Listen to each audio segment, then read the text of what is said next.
Gang!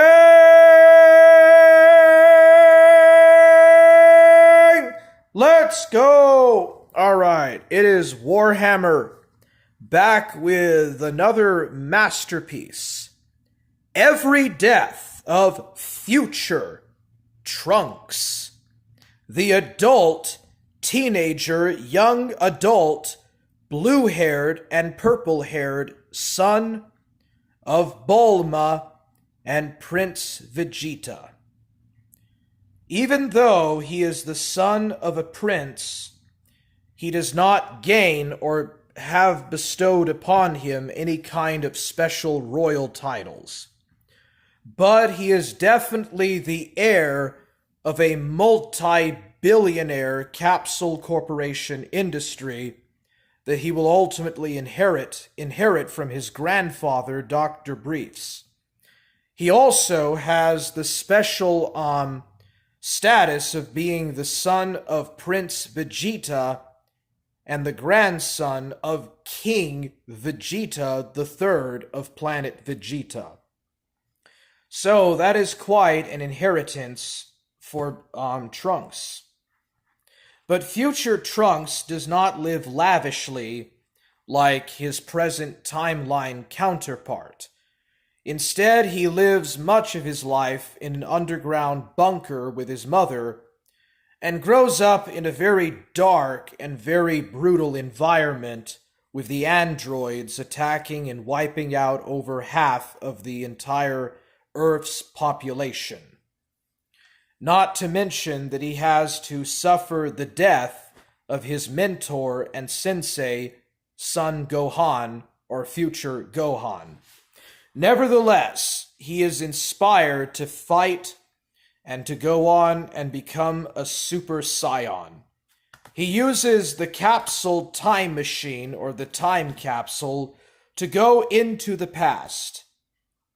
However, he is not the only time traveler to have hijacked and used the time machine.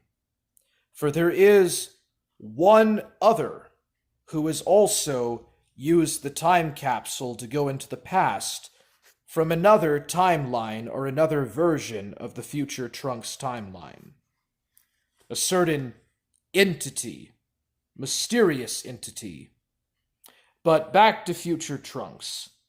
Now, anyways, future Trunks travels in the past, and he interferes and messes with the past, and sets up the events of the Android and the Cell arc.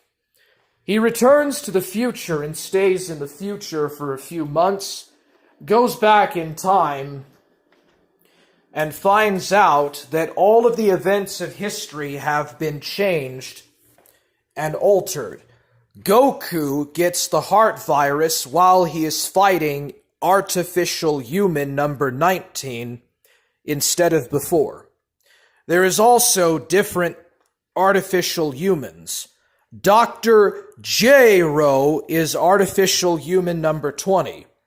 17 and 18 are awoken after Vegeta kills artificial human 19 and Piccolo defeats artificial human number 20, who turns out to be none other than Dr. Jiro. In addition to these androids, or these artificial humans, being awoken differently, another android, artificial human 16, is also awoken. And then another entity known as Cell appears. And Cell absorbs artificial human number 17 while Trunks and Prince Vegeta are training in the Room of Spirit in Time for one day. A year inside of the hyperbolic time chamber. In addition to this, and in spite of their preparation and training, Cell absorbs artificial human number 18 and becomes perfect. Trunks is not strong enough to fight against Cell. Cell then sets up the Cell games. Now, when Cell tries to blow up the Earth and Goku teleports him to Kaio's world in the afterlife, or in the other world where he blows up. He simply regenerates and becomes even stronger thanks to his Scion genes and Namekian genes, and especially the genes that he inherited from Frieza and King Cold.